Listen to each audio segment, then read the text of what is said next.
So the name Ramadan is from this syllable or root Ramadan. It is said that it is coming from this. This is the theory. You cannot come in Judgment Day and say, I was seduced by the devil in Ramadan. Because guess what? He's not there. I mean, I get someone might be feeling really ambitious, like I need to fast one more day. But I'm sure that one's a lot easier for people to generally follow. Yeah, Jesus, for example, fasted for 40 days. So sometimes non-Muslims say, wow, those Muslims really eat a lot in Ramadan. Yeah. Isn't this the month of fasting or what? Yeah.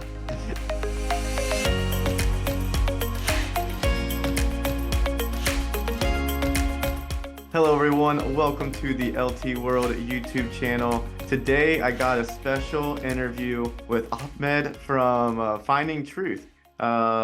So Ahmed, if you would like to introduce yourself, go right ahead. Yeah, all right. Thank you, LT. So as you said, my name is Ahmed Ishra, and I run a channel called Finding Truth. So there's like 30K-ish followers there. And Finding Truth is about religion and science. So there is plenty of content there about how science and religion are not contradictory, but are actually complementary in the path of finding God and knowing Him. Obviously, I'm a Muslim, so there is also some specific content about how Islam and science are in harmony. And there is all sorts of debates, sometimes with atheists, sometimes with naturalistic evolutionists, because I really have this thing against unguided evolution.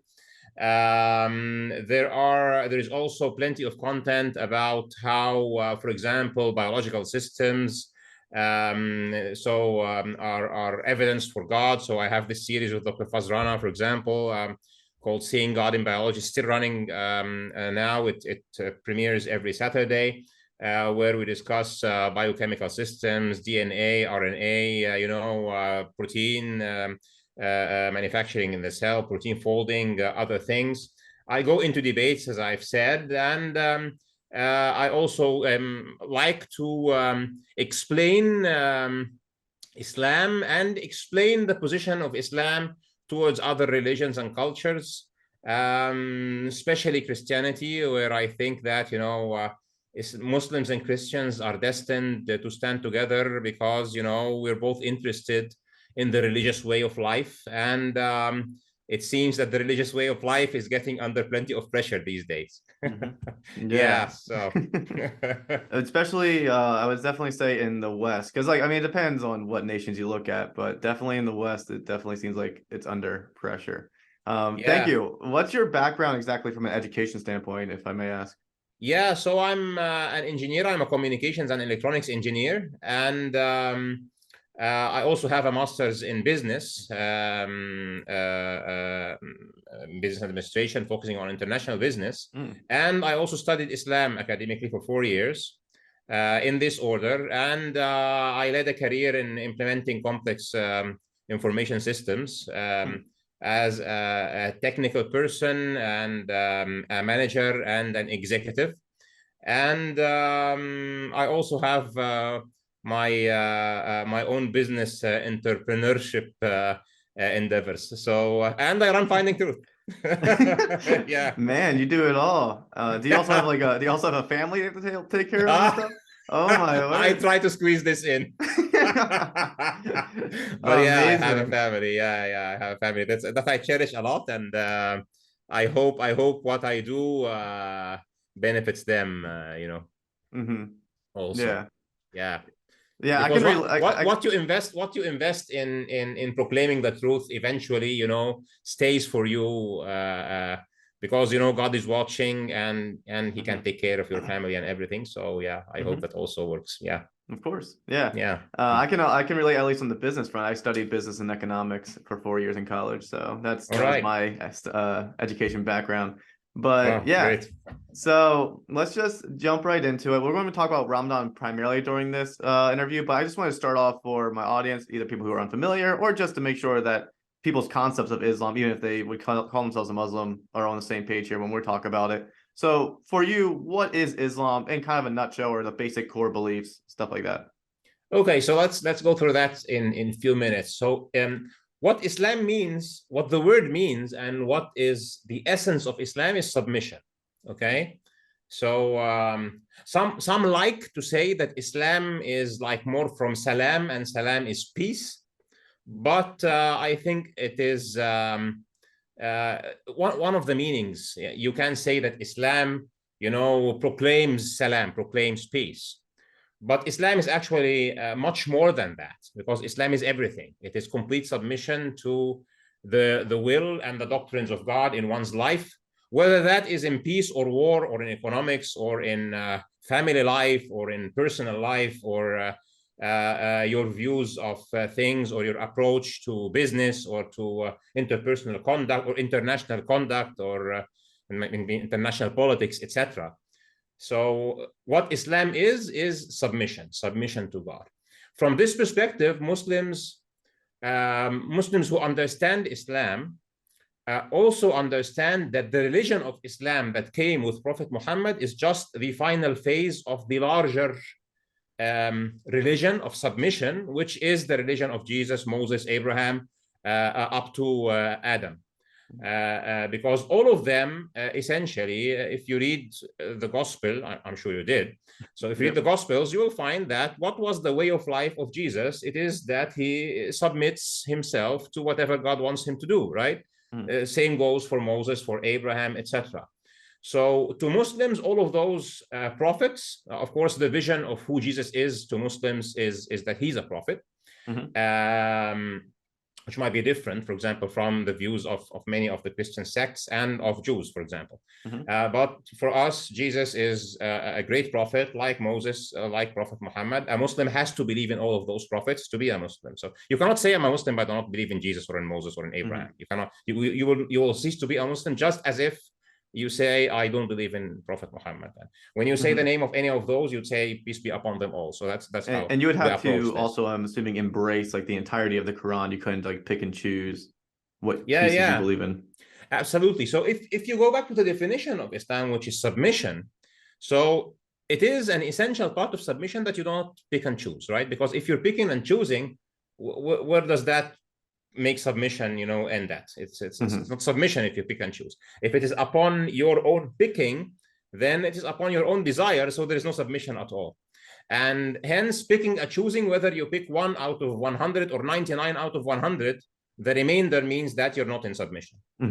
So you can be weak.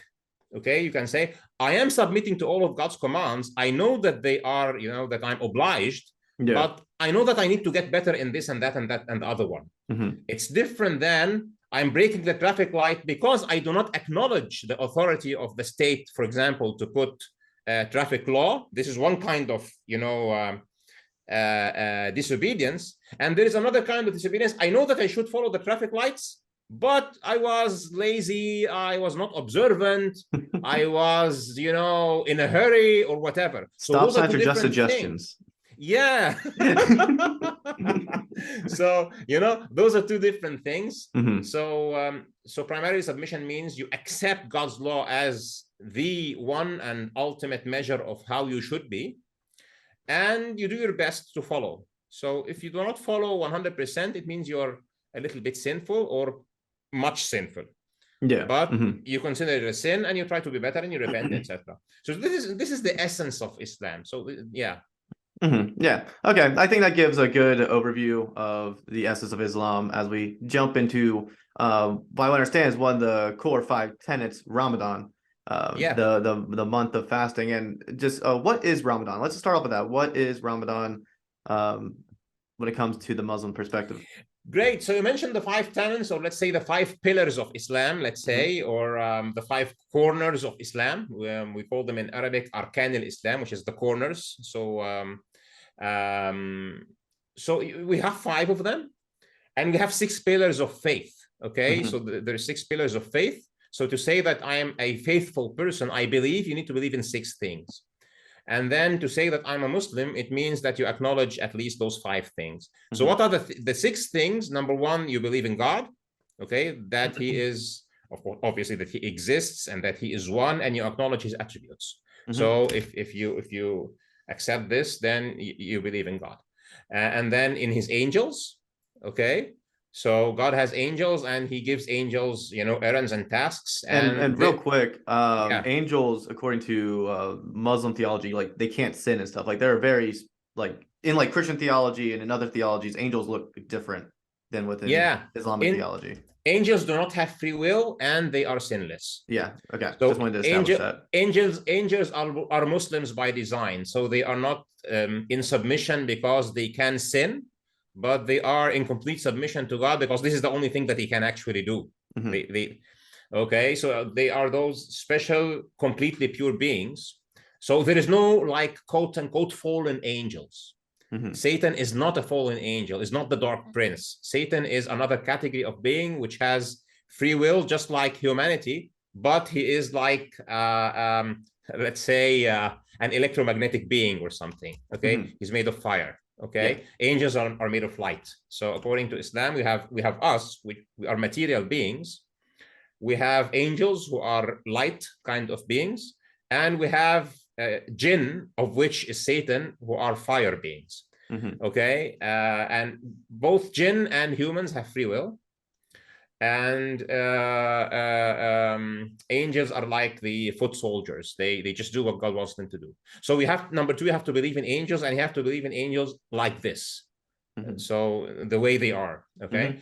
And then number three, you believe that God has sent messages. So God, and then there is the angels, and he sends messages. So under this, you will find the Quran, you will find the Gospels, you find Psalms, the Torah, the scrolls of Abraham, etc., etc. Mm-hmm. So you believe that God has sent messages, and you believe specifically also on the ones that God has specifically mentioned. So this is number what? God, his angels, his messages, and then or the messages can also be counted as his books. Okay, and then that obviously those messages come to humanity with messengers. Mm-hmm. So number four is messengers, and then you would have Prophet Muhammad, Jesus, Moses, Abraham, peace be upon them, etc. Mm-hmm. And then in Judgment Day, so there is life after death, and there's Judgment Day, and there's even either hell or paradise. Mm-hmm. There's nothing else. Eventually, everybody will go to either to hell or to paradise. And then you believe in destiny. Mm-hmm. So God is in control, and God sets destinies. And within these destinies, we are tested. So you are destined to be very smart, it's your test. You are destined to be rich, it's your test. You are destined to be poor, it's your test. You're destined to be very healthy, it's your test. So believe that there are destinies that God set, and our role in this life is to go through these destinies and emerge successful by passing those tests to the extent that we'll be successful in Judgment Day and hereafter. So yeah. So these are the 6 pillars of faith. If you are okay with those 6, then you are a faithful person. You believe. Okay. And then to be a Muslim, you have to accept the 5 primary pillars and to do them and not to deny any of them. Obviously, the first one of them is the Shahada, which is La ilaha illallah Muhammad Rasulullah, which means there is no true God but Allah, and Prophet Muhammad is his messenger. What about the other messengers? Well, they're counted in the tenets of faith, the 6 the messengers in general. And then number 2 is prayers. Muslims pray 5 times a day.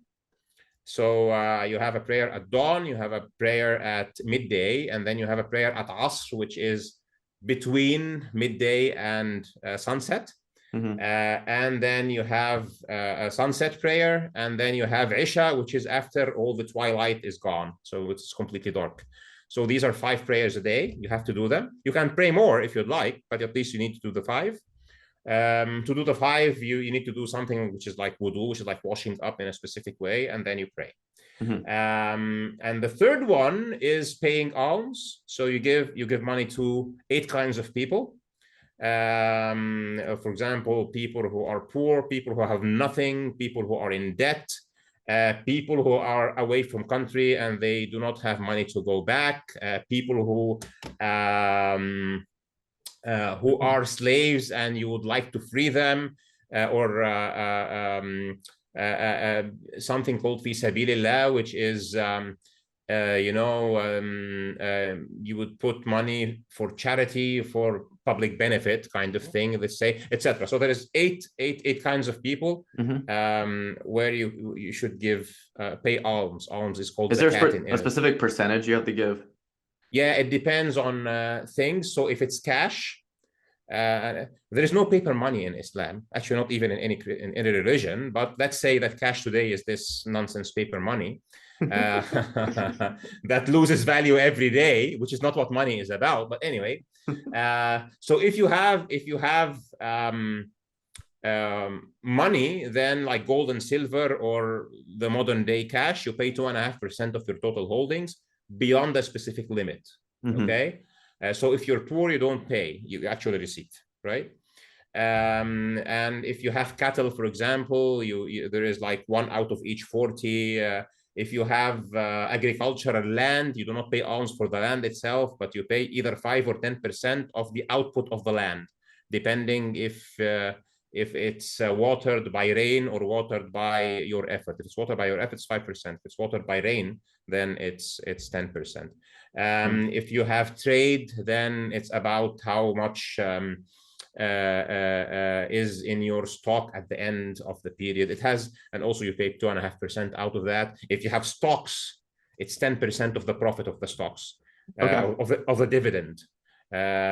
So there is very specific things in jurisprudence, but at the end of the day, let's say that the main thing that is your cash maybe is like 2.5%. You pay 2.5% of your total holdings, not your assets. If you have a piece of land that does not produce anything, it's just you don't pay out for that unless you have it to sell it later. So there are other details, but generally you pay alms. And then the fourth one is fasting in Ramadan.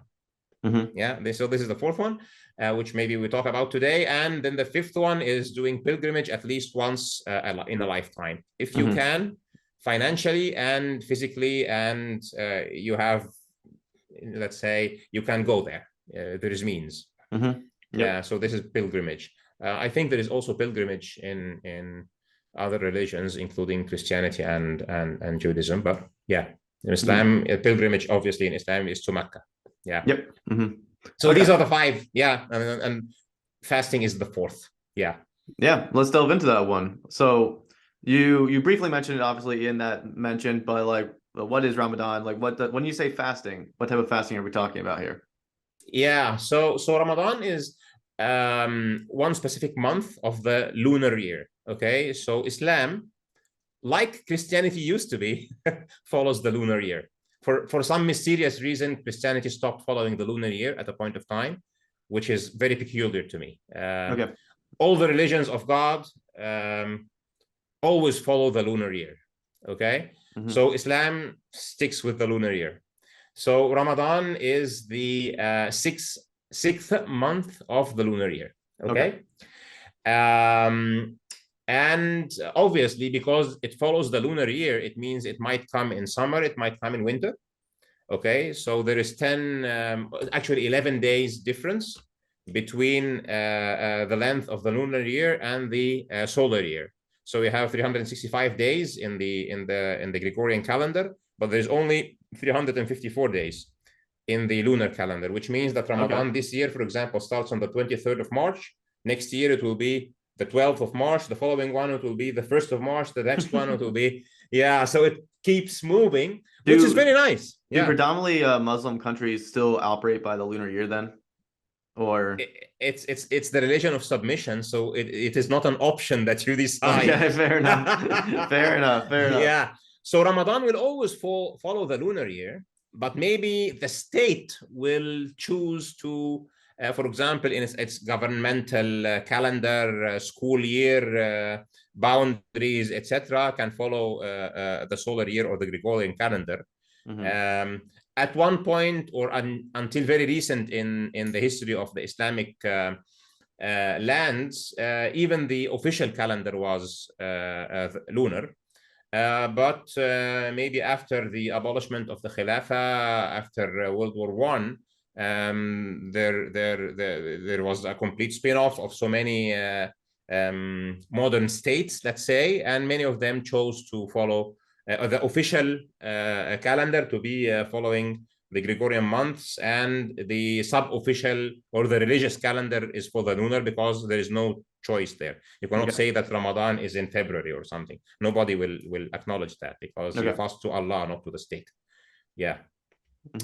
So this is what so this is when Ramadan comes, and what it means is a little bit funny, because so the name Ramadan is from this syllable or root Ramada. It is said that it is coming from this. This is the theory, and it means hot. Okay, and the reason why it's a little bit funny, this explanation, it's because lunar months actually shouldn't be whether hot or cold, because they actually keep rotating. So the story says that when the months were named at that specific year, Ramadan was in one of the hottest periods of the year, like August or something. So they called it Ramadan because it was really hot that year when they were naming the months.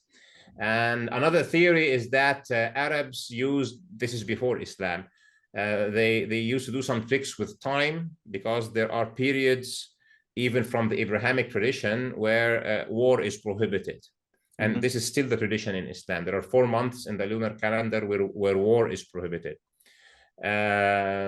So they used to play some tricks with time, and they, for some reason, wanted to have Ramadan at some specific time in the year. So it typically came in the hottest part of the year for many years, so the name stuck to it. But anyway, so what it means is the hot time. Okay. But it's actually not. So now it's in March, for example, this year. It's in a few days. So it's not hot at all. So yeah, so this is what Ramadan is. And Muslims, what do they do in Ramadan? Special about Ramadan is actually, to start with, it's not the fasting. The reason Ramadan in the beginning is very special is because the Quran was revealed in Ramadan. Okay. So the first revelation of the Quran was presumably in the last 10 days of Ramadan, in one odd night. So either in the night of the 21st, 23rd, 25th, 27th, or the 29th.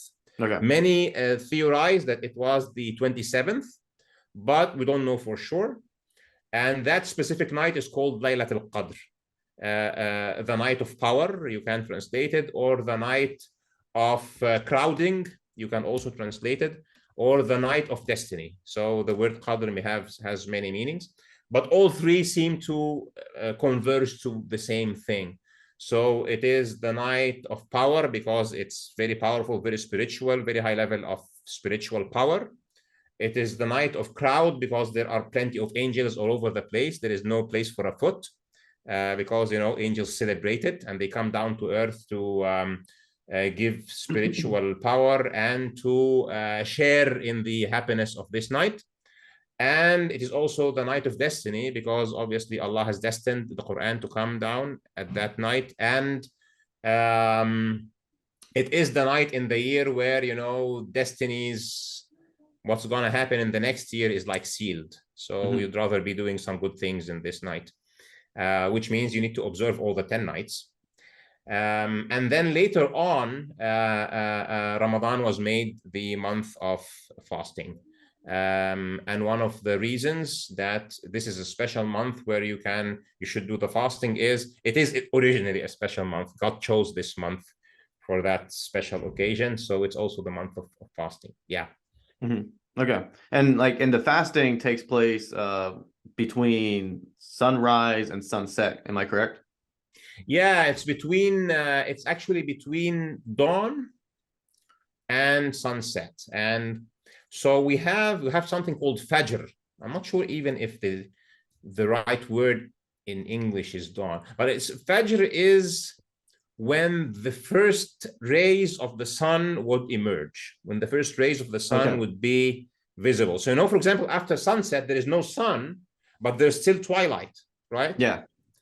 So Fajr is the exact opposite of sunset. So the sun did not come out yet. This is what you will call sunrise. Yep. But there is, the twilight is coming before. Yeah. Mm-hmm. So actually, Fajr is like 1.5 hours before sunrise. Okay. Yeah. So it is the first moment after complete darkness. Let's say. Mm-hmm. Yeah. And there are now modern calendars, so you can know when Fajr is. But this is what it is. So, for example, now let me tell you. For example, in the Arab region, for example, Fajr prayer is at 4:30 a.m. and Maghrib, which is sunset, is at 6:11 p.m. Okay. Yeah. So if Ramadan starts in a few days, and this is more or less, give or take, 4:30 to 10 to 6:10, this is how many? 14 hours almost, give or take. 15 hours less 20 minutes. So fasting this year will be like 14 hours, 20 minutes. But of course, the exact time of of dawn and sunset will slightly change by the end of the month. It moves like 1 or 2 minutes every day. Yeah. So this is what we do. This is the time region of it. Yeah. And how did the fasting come along again? You said the Ramadan's important because of the first revelation of the Quran, correct? Yeah. So then the fasting came along later, though. Yes. So the first revelation of the Quran obviously happened when the Prophet was 40 years old, and it happened in Mecca. And then, the fasting in Ramadan was ordained in Medina. This was like 14 years later. He immigrated to Medina after spending 13 years in Mecca, and the fasting came more than 1 year later of that. So 14 years plus. And this is before that, maybe you don't know that, this one also, before that, Muslims used to fast 1 day with the Jews. I did not know that. Yeah, so it's called the day of Ashura, or Ashura in Arabic, which is the 10th day of another lunar month. And in that day, according to Islamic tradition, this was the day that Moses crossed the sea, escaping from Pharaoh, taking his people in Exodus out of Egypt. So this is, to Muslims, is a day of triumph, of truth. So when Muslims immigrated with the Prophet to Medina, the fasting tradition started, and the Prophet ordered the Muslims to fast the day of Ashura with the Jews. And they fasted for 24 hours straight. It wasn't from Fajr to Maghrib. It was, you start, it's 24 hours. So I think this is the same way that the Jews still do it. Orthodox Jews, at least, I think, do this until today. So we used to do that. But even until today, when Ramadan became the formal fasting, it's like 30 days, but then you cannot fast for 30 days, 24 hours straight, you will die. So it is still a sunnah of the Prophet that you fast on the day of Ashura.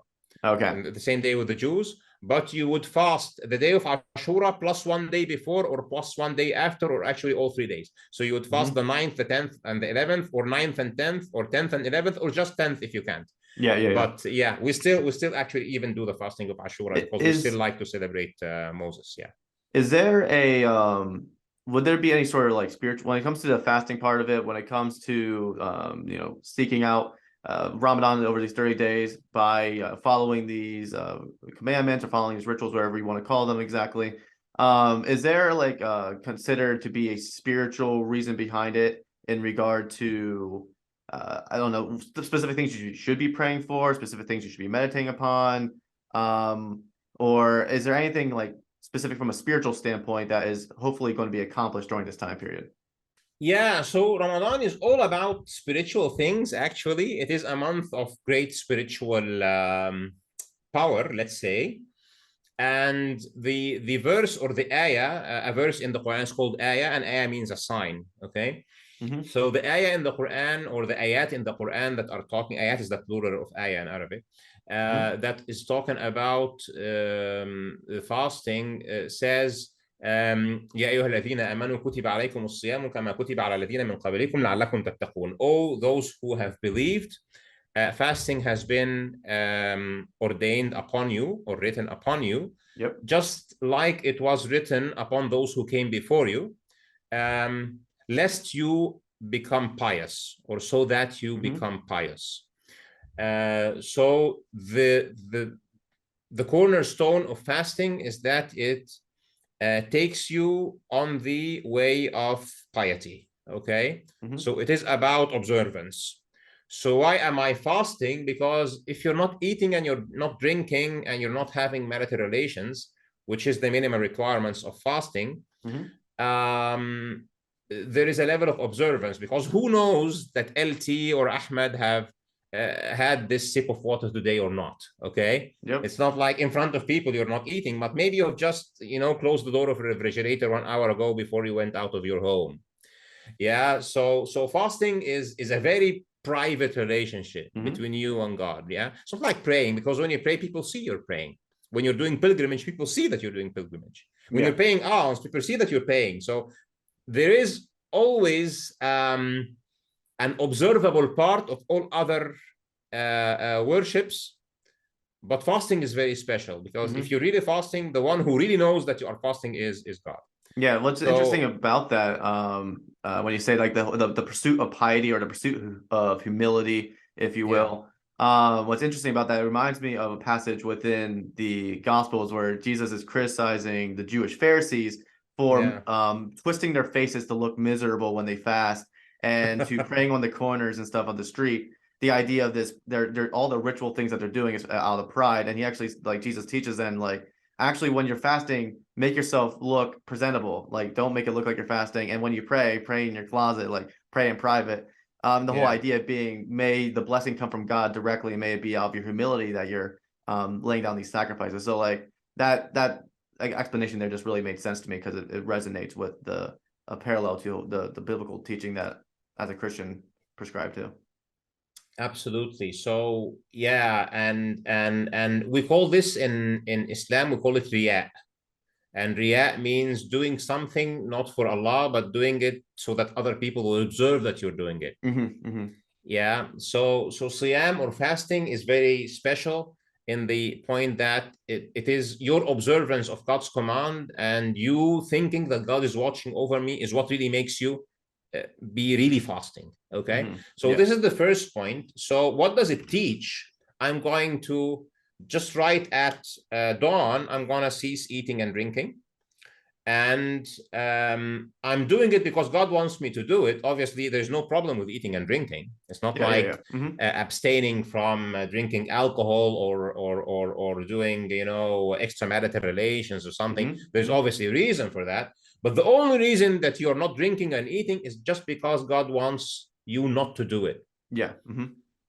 The one morale behind it is that God just wants me, and I'm going to do what he wants. It's not because it's bad for me, or it's it's going to cause me a scandal, or it's going to ruin my family, which is the reason other things are haram or forbidden.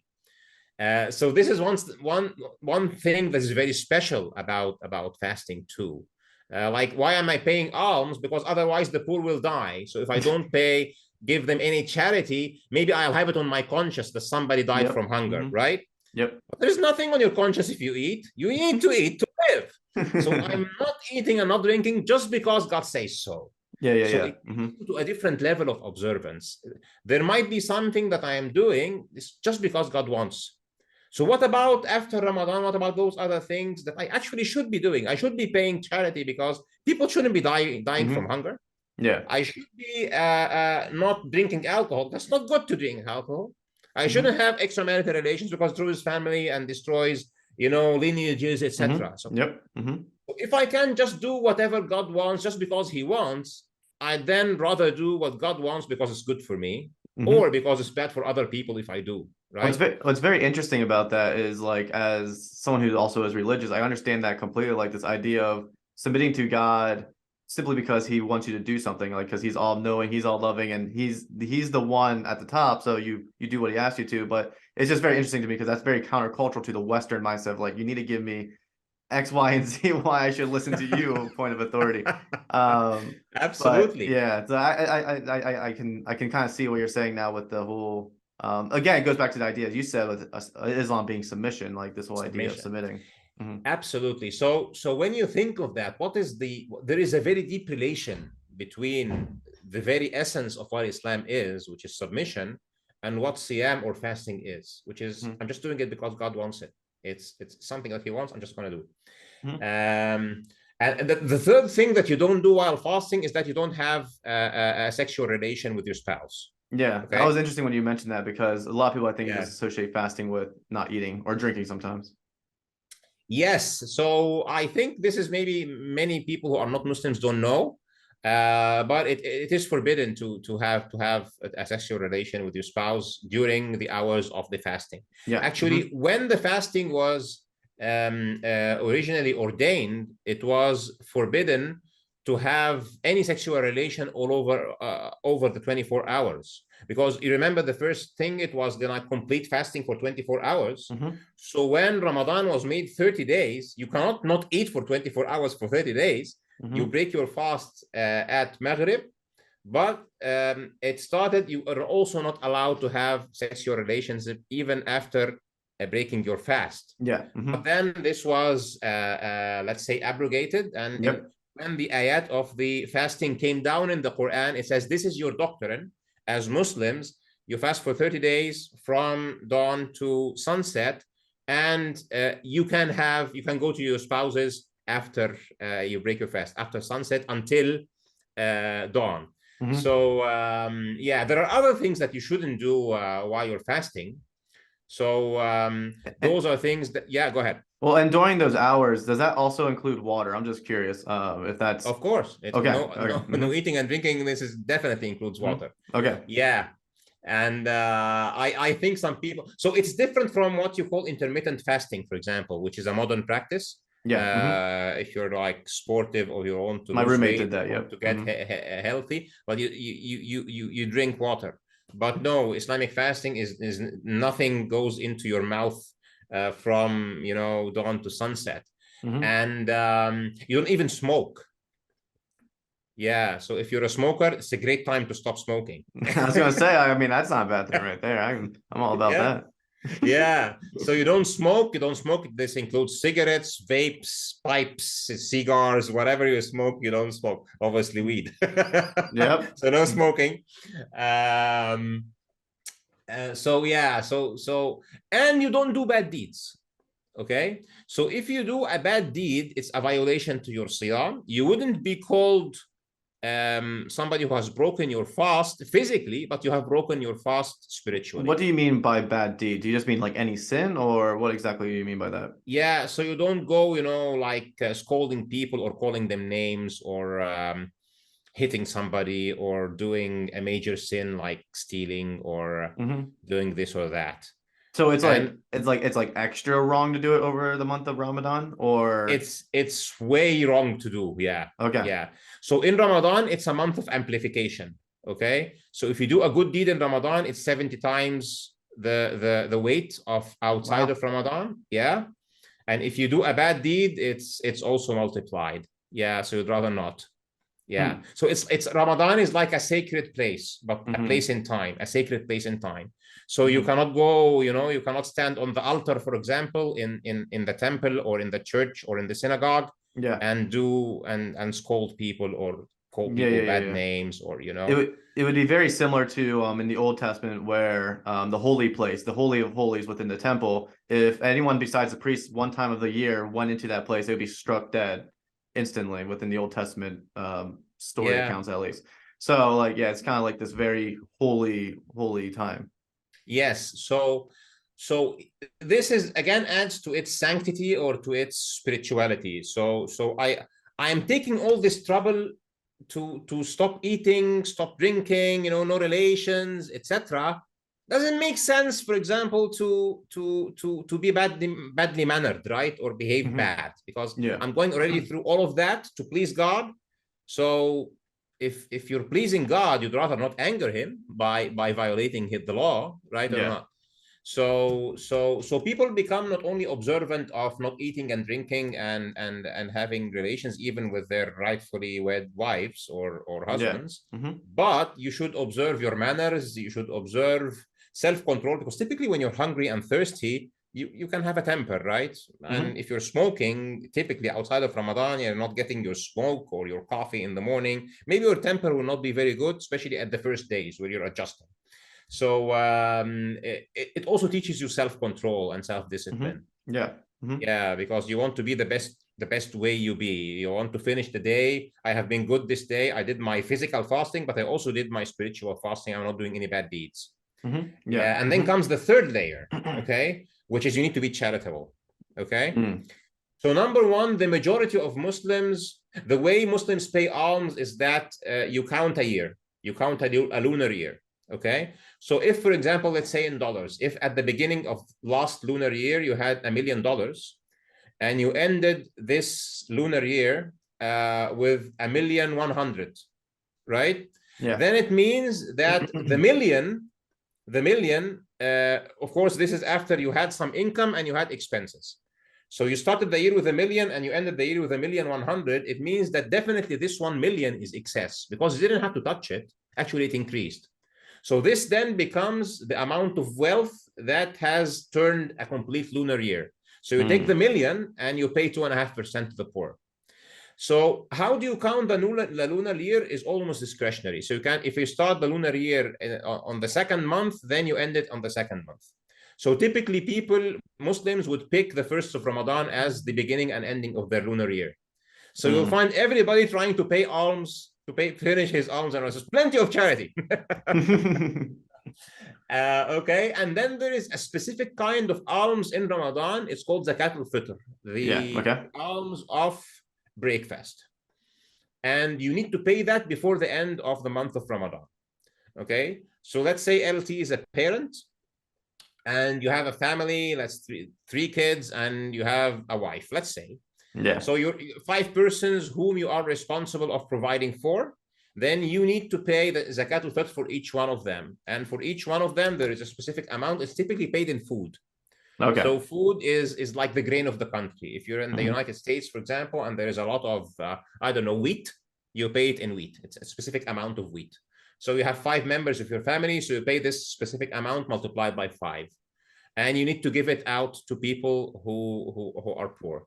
So everybody has food, okay? You don't want to pay it in money. In modern days, some people would like to pay it in money and would say the poor will go and buy whatever he wants. But the Islamic tradition is that you pay it in food. Okay. Yeah, so that everyone has food. And what some people do, apart from this, is that if you go to an Islamic country, for example, in Ramadan, you will find people spreading, tables in the street and putting a cloth on the table.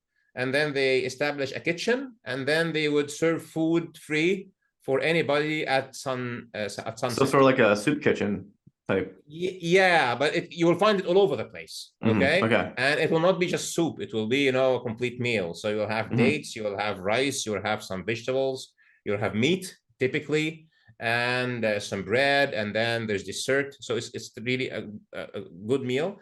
And typically wealthy people do it, and they try to make the best meal. And you can be a rich person or a poor person, you can sit down and eat. Obviously, typically less advantaged people would go there because typically you have your home and you have your family, and you break your fast with the family. So there's plenty of this charity, and since good deeds are multiplied during Ramadan, so people would like just to give charity. It's called sadaqah, which is like voluntary alms, also in Ramadan. So if you typically like to give charity, like I give 1,000 out every month, you would like to give more specifically in Ramadan. Yeah. If you don't give typically through the year, you would like to give in Ramadan. Because if you have committed a spiritual violation during the morning, how to fix it is by giving charity to people. Okay, so it's like, and that goes kind of to that the balancing. When you read, when I read the Quran one time, and there's this idea of like the balancing of the weights and stuff. I guess it falls under that sort of mentality. Yeah. You can also compensate by doing fasting outside of Ramadan. But what's the best thing? When you finish your deed, which is fasting in this case, you would compensate by doing something extra to fix the little cracks you have in it. So find so many people doing charity. Ramadan is also a month of forgiveness. So you try to think of all those people whom you have wronged during the last year, and you try to reconcile before Ramadan. Why? Because you would like to go into Ramadan with a clean heart. Mm-hmm. And typically, if you have, bad blood between you and your wife, your brothers and sisters, your friends, you'd like to clear it before Ramadan. So yeah, because it becomes, you'd like actually to clear it a couple of weeks before Ramadan. So the month before Ramadan, which is Sha'ban, is the end of the heavenly lunar year. So all your deeds are sealed and sent, to be weighed together. Okay. So you would like to seal that with, fixing debts with people. You don't want to have, something on your shoulders against somebody else, or somebody else, having something against you. So you would go into Ramadan with this status, and because God is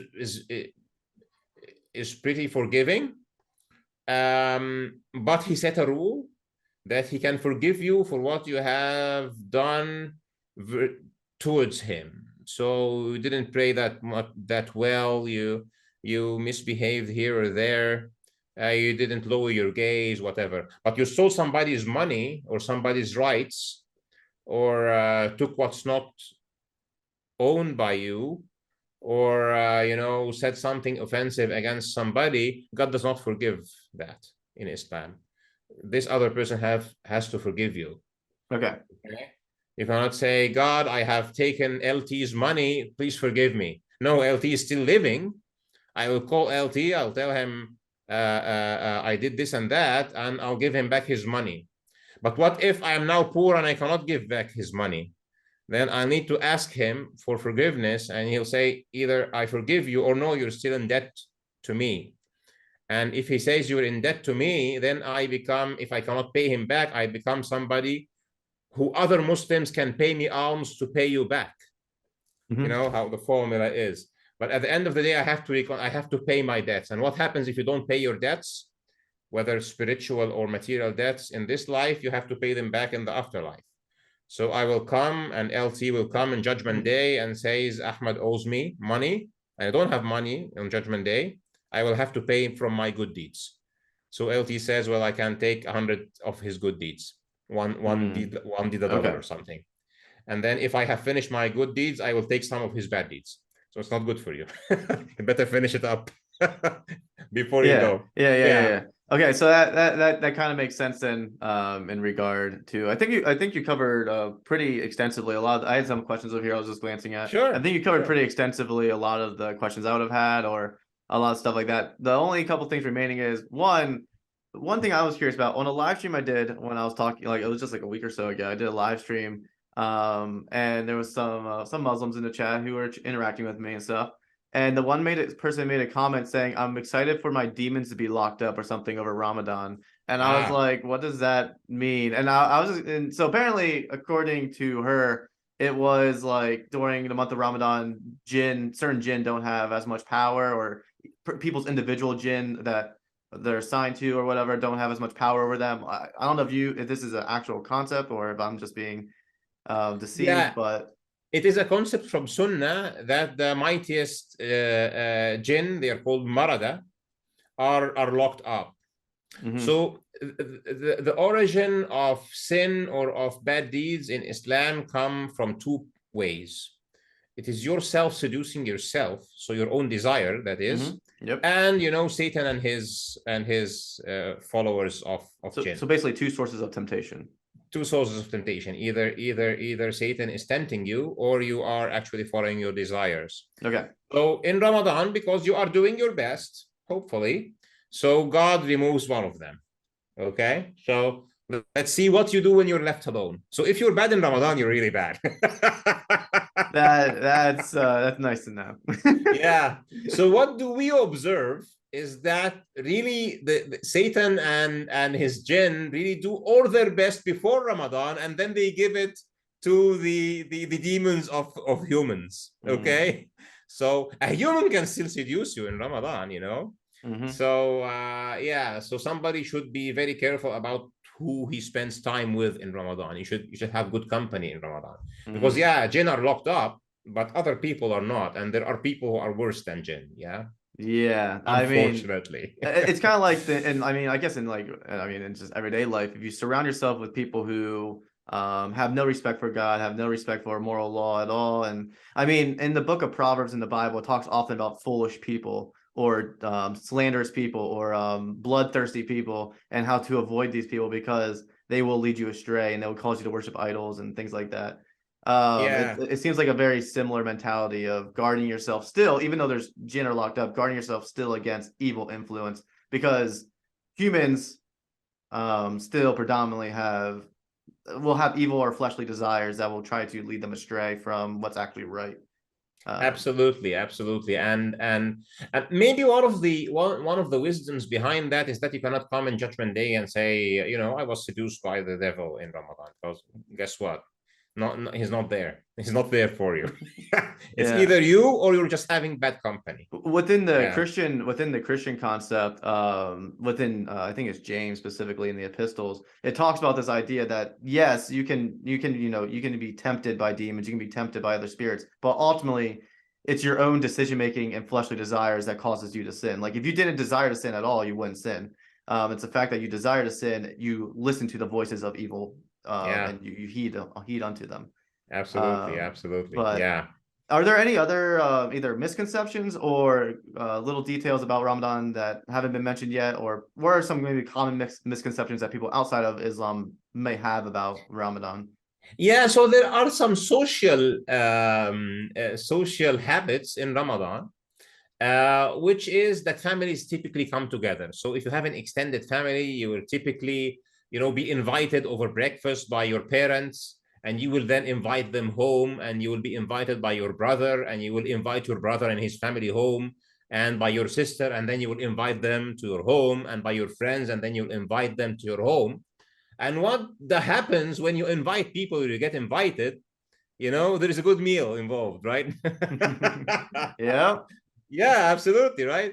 So it is this social interaction that, contrary to the expectation of, it's the month of fasting, but it's also the month of plenty of social activity, Yeah, plenty yeah. of family relations. And what comes with that is, good food. Yeah. So sometimes non-Muslims say, wow, those Muslims really eat a lot in Ramadan. Yeah. Isn't this the month of fasting or what? Yeah. But let's think, for example, Thanksgiving in Christianity. All right. Mhm. So what happens in Thanksgiving? You have the family gathering, and you have, maybe a turkey or something. It's a good meal and good time with family. It's not really about the eating, okay? Because you think, okay, Thanksgiving, so I'm thanking God for what He's given me, so I should be Mhm. giving to the poor or something, not eating myself. Yeah. But it became associated with, coming together and having a family gathering, and you'll not invite your family and offer them a good meal. So you will typically find, for example, in the first 10 days of Ramadan, you are visiting people, or you are inviting people. So there's Mhm. plenty of meals and of family gatherings and of friends gatherings. And there's good food around that, and plenty of work for the wives, and plenty of purchasing for the husbands, etc. Yeah. But I think it's a great thing, irrespective. You're not forced to eat a lot, but you do. Mhm. You Yeah, can yeah, yeah, recover yeah. in the second 10 days, but it's good time with family, and people typically would enjoy the meal also, especially Mhm. that you've been fasting. So some have this misconception of, well, Muslims say that they fast, but they really eat more. It's not like this. You can Mhm. understand that if you measure it to, you have like 10 or 12 Thanksgiving in a row or something. Yeah, yeah, yeah, yeah. Yeah. Mhm. Yeah. So this is one thing. Another thing is that actually the Prophet, peace be upon him, himself, um, you used to eat really, really a little in Ramadan. So he would fast, but he would break his fast, eating like 3 dates or 7 dates, and a glass of water or something. Mhm. And typically, if you're an observant Muslim, after you have gone over the social, gatherings, etc., maybe by the 10th or the 12th of the month, you will try to reduce in the middle, and then you will try to really not be heavy on the last 10 days, because on the last 10 days, there's plenty of, observance and prayers, etc. Another thing is that there is a lot of prayers in Ramadan. So apart from the 5 prayers, the ones that you have to do anyway, then after the last prayer, which is Isha, typically people will gather in the masjid or the mosque, and they would pray, make a prayer called Taraweeh. And the reason it's called Taraweeh is the plural of, it's a plural word. So it means the resting.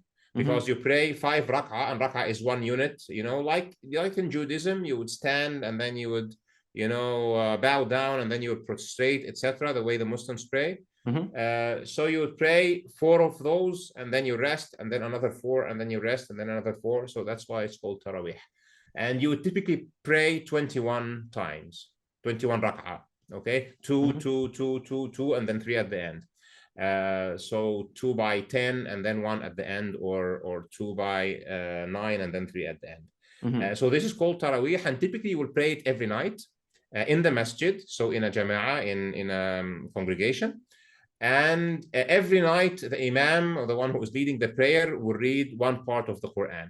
So they would split the Quran over 30 parts and read the whole Quran. You would listen to the whole Quran recitation in prayer every night. And typically you will also read it yourself, recite it yourself, also every day during the morning. So you would recite it once and you would listen to it once in the prayer. And typically the prayers would take like 1.5 hours after Isha. In the last 10 days, typally you have another prayer called Tahajjud. So if, for example, Taraweeh starts after Isha, which is like 7:30 p.m., so it can start, the prayer starts 7:30, Taraweeh would start 8, it would finish like 9:30. In the last 10 days, which is the ones where the night of power is, you would start another full recitation of the Quran. So every night you would read 3 parts or listen to 3 parts with the imam. And that will start after midnight typically. So like 12 midnight maybe. And it will take a lot of time because you're reading 3 parts. So that can take like 3 hours or something. And it will finish like 1 hour before dawn. So you can run home and you have your suhoor, which is, the meal that you take before starting your fasting. So it's a very intense 10 nights of prayer and observance. Spiritual status goes very high.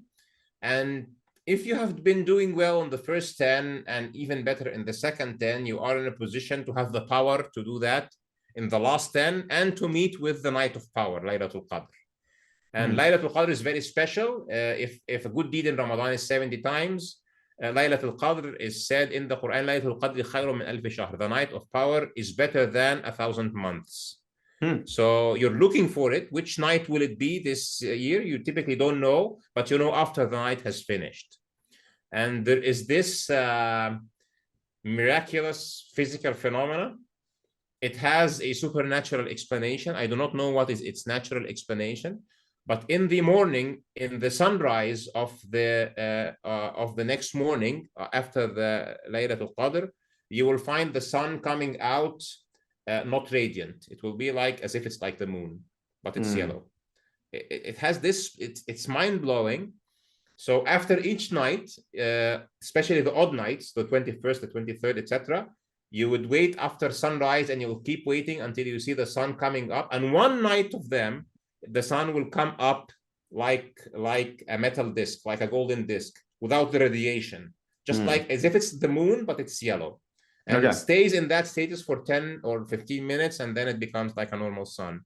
And the supernatural explanation is that in the night of power, there is a huge crowd of angels, and they rise up to heaven after the end of it. So it is as if they fogify the sun so the radiation does not come very bright. I don't know what's the natural explanation, but it happens every year. So every year, Muslims around the world will tell each other, was it this night? And they say, oh no, the sun came up very radiant. And then one of those nights will be, almost people will agree that it was that one night. So it's also fun. I was gonna say, it sounds like I could definitely see some people being like, no, it was definitely last night, and be like, I'm not sure, I'm not convinced. Yeah. Yeah. Well, some people would pray would break their fast, pray Maghrib, and then pray Isha, and then pray Taraweeh, and then pray Tahajjud. So they cannot, and then they pray Dawn, and then they cannot wait until sunrise to see. They just go and crash. And they need to take somebody else's word for it. But Muslims who are really observant would actually be very committed for all of the 10 nights. Some Muslims will take them off, will take them completely off work. Some countries will give you those 10 days off. So Saudi Arabia, for example, will typically give you those 10 days off. If you're like a government employee or something, you'll take them off. If you're private sector, maybe take them, maybe not. But they'll give them off because they know people will not just go off on vacation or to the beach or something. You really need to, because you're staying up all night. But it's great time. You charge up for the rest of the year. And then right after that, right after the end of Ramadan, there is a Eid, a feast. Which is called Eid al-Fitr, the feast of breaking fast, and it's forbidden to fast on that day. It's forbidden to fast on that day. So it's the religion of submission. You have to fast in Ramadan. You cannot fast that day, even if you want to. I mean, I get someone might be feeling really ambitious, like I need to fast one more day. But I'm sure that one's a lot easier for people to generally follow. Yeah, because sometimes you have to do compensation. You have to do compensatory fasting. So, for example, women in their menstrual cycle are not allowed to fast because it's not good for them. They're weak. Women who are pregnant should not fast. Women who are breastfeeding, if it affects the milk, they should not fast. People who get sick during Ramadan and cannot fast because they need to take medication, for example. Fast. People who are traveling and traveling is difficult and they are in difficult traveling conditions, they may also break their fast. So all of those kinds, right after Ramadan, they want to compensate for the days that they were not able to fast, but you cannot compensate that day. This is the day of feasting. Everybody's happy. Everybody has taken his food alms, the Zakat al-Fitr. Everybody's visiting. You visit your relatives, you visit your parents, you have fun. You typically in Muslim countries we give kids money to buy candy and we bring them candy. So it's a celebration, and there is a special prayer also on that day, which is right after dawn, after actually right 10 minutes after sunrise or 15 minutes after sunrise. It's the prayer of the feast. It's like when we have mass in Christmas. So we have this feast prayer, and then everybody visits everybody. Everybody's happy. So it's a celebration that we have gone through Ramadan and we're starting a new page, etc. Do you happen to live in like a predominantly Muslim country or area, or do you live somewhere not quite like that? I am. Yeah, sure. Okay. Yeah, so all of this happens. Everybody's now warming up for Ramadan, and typically in Sha'ban, which is this month, the name of the month before Ramadan, you will have some days, you fast some days. The middle of Sha'ban is a special day. You fast also on that day, and maybe you'll take the 13th and the 14th and the 15th. And you try to forgive people, you try to be forgiven. You try to get ready to start a new year of alms and start a new page, because the end of the heavenly year is in the month before Ramadan. So Ramadan is starting the new heavenly year, and it's a new page. So you start the new page with this boot camp, so you have power for the rest of the year. Yeah, so I hope you enjoyed it. Does it seem like fun too, or what? Tell me. I mean, I'm right now, like I think we've been in this for like an hour now. I'm like, my mind's like filled, because I thoroughly enjoy this conversation. And you're amazing to talk to. So I really have been enjoying our discussion here. But yeah, there's a lot of things here. I knew a lot of the general principles about Ramadan. But there are even some details that you just shared today that I'm like, oh, I never was aware of that. I probably would have to watch this interview again to remember all of it. I can tell you one more. If you like, sure. That many people don't know about. Actually, it is called i'tikaf, and I'm not sure which sect of Christianity, but some sects of Christianity have monks. Yeah. And those are people that's more Orthodox, your Eastern Orthodox or your Catholic stuff like that. They tend to have monks. Where you would like live in a church place, monastery, and a monastery, and you don't have You don't have really good interaction with the outside world. Maybe you never get married, etc. So we have those last 10 days that I was telling you about, where you do i'tikaf. And what i'tikaf is, you go into the masjid on the 19th and you get out on the 30th. You completely isolate yourself from the outside world.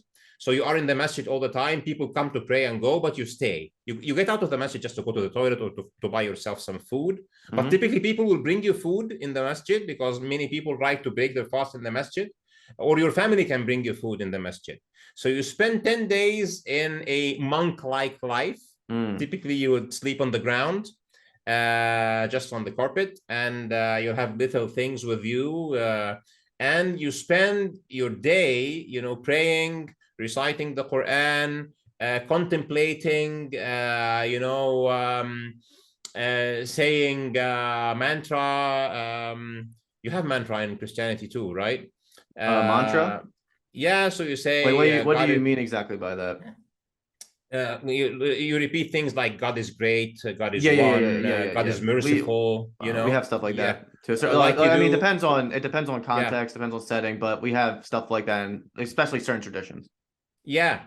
So you spend your day like that, and then by the time of fasting, you'll break your fast with people, and then you will have the prayers, and then the tarawih, and then the tahajjud, etc. So this is something that is really nice. Some people would go to Mecca and to Medina to do the i'tikaf there. The word i'tikaf means getting yourself isolated, or you know, that kind of thing. And some people just go to their local masjid and they just go in on the 19th and get out on the 30th. And it is wonderful, because if you can be fasting and sleeping on the ground and living the life of the poor and leave your house and just spend 10 days like an angel, then you can do anything, right? So that's the whole. You don't need to be a monk for the rest of your life, but at least you know that you can. Yeah. But then you go back to your kids, etc.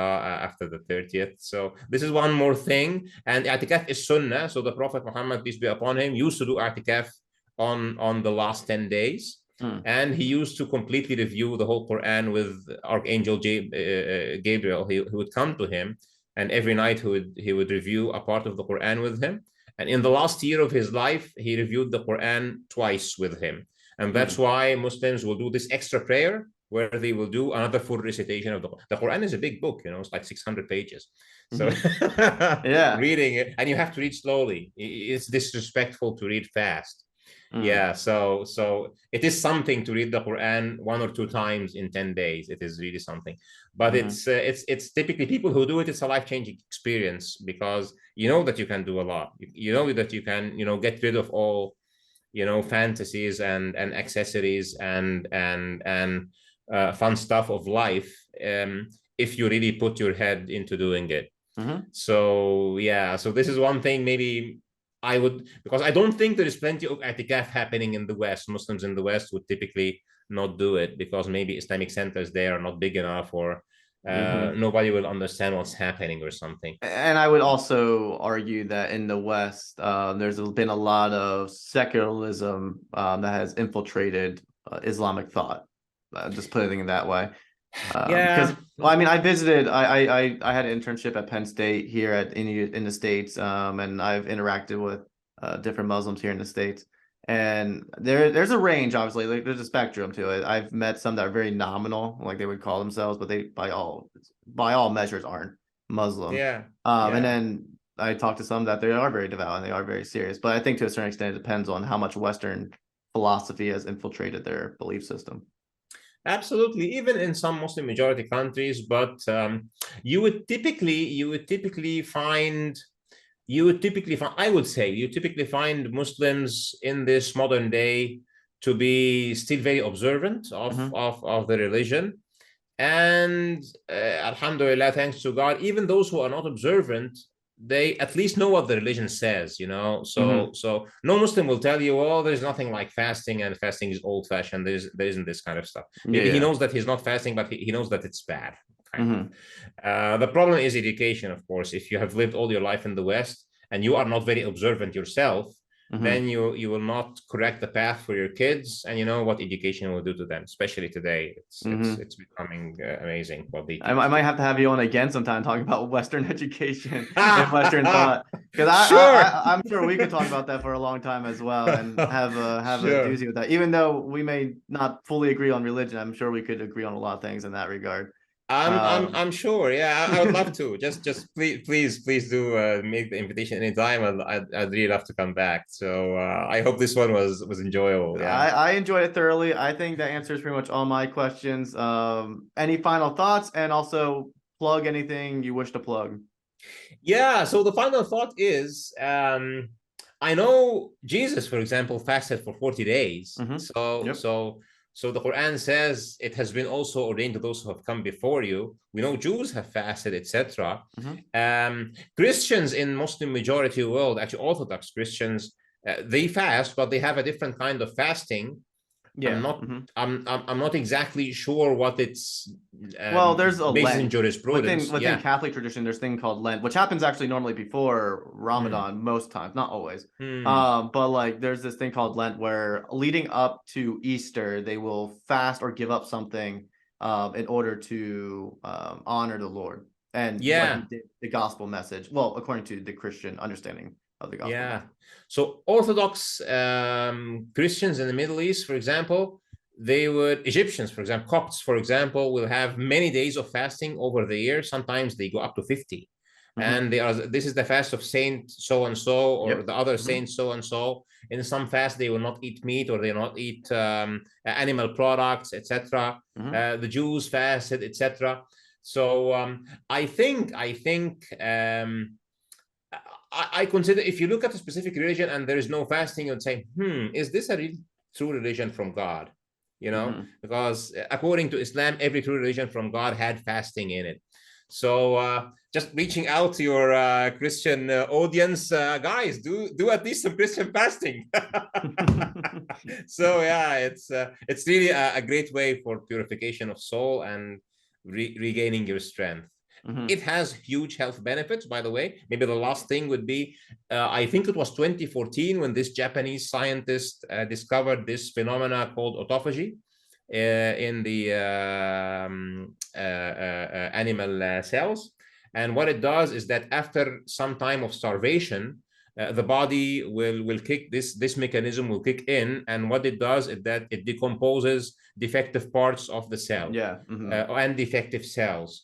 So actually actually the amazing thing to me, I think, according to he took Nobel Prize later, and this was the basis for intermittent fasting. According to him, autophagy kicks in after 8 continuous hours of fasting. So it strikes me, and it was very celebrated in the Muslim world, because before his studies, some Western secular medical doctors or scientists say, those Muslims, you do this fasting, guess what? Fasting is bad for you. They were starting to attack Islam from that point. And then this guy comes, he's Japanese. Nobody can say he's a Muslim. He's not even Christian. And he says, well, guess what? And then intermittent fasting is all over the world. So every Muslim says, wow. But guess what did intermittent fasting not resolve? It doesn't give you what is the best time, and it doesn't consider not drinking. And it doesn't consider whether having, sexual relations as an effect or not. So I am guessing one day somebody will say, well, guess what? If it's that amount of time with relation to the sun, without drinking or eating, it is the best or the optimum. And maybe they discover that Ramadan is the best. Who knows? Who knows? I have from a religious standpoint, have guarded myself to a certain extent from secular wisdom. I don't know if I could expound upon that more if I had time, but I will just leave it at that for now. But yeah, good. Thank you. Thank you for coming on, Hamid. And people can find you at Finding Truth, correct? If you can put it in the description for them. Guys, please come in Ramadan. I will be doing some content about Ramadan and fasting. If you'd like to also look at the scientific stuff on my channel, which is always science and religion, or a good step or one step on a long road to message to all Christians and Muslims all over the world. we need to stand together to guard the religious way of life, because it doesn't seem that, the secular system likes the religious way of life. They wouldn't leave us alone. So maybe we should, having a Muslim and Christian neighbor is better than, being surrounded by people who hate religion for no reason, except that they do. And So even yeah, outside of like Christianity and Islam, you can see even just traditional values in general. People who share some sort of traditional value system, or anything like that. It's becoming more and more difficult in Western nations to follow that without at least extreme criticism. Absolutely. But yeah. Yeah. But thank you for coming on. Thank you. Thank you, everyone. And yep, go check out Ahmed's stuff if you want to learn more about Islam, want to learn more about debating atheists and things like that. Go check out his channel. And thank you for tuning in. And as always, before I leave, folks, go out there and light the world yourselves.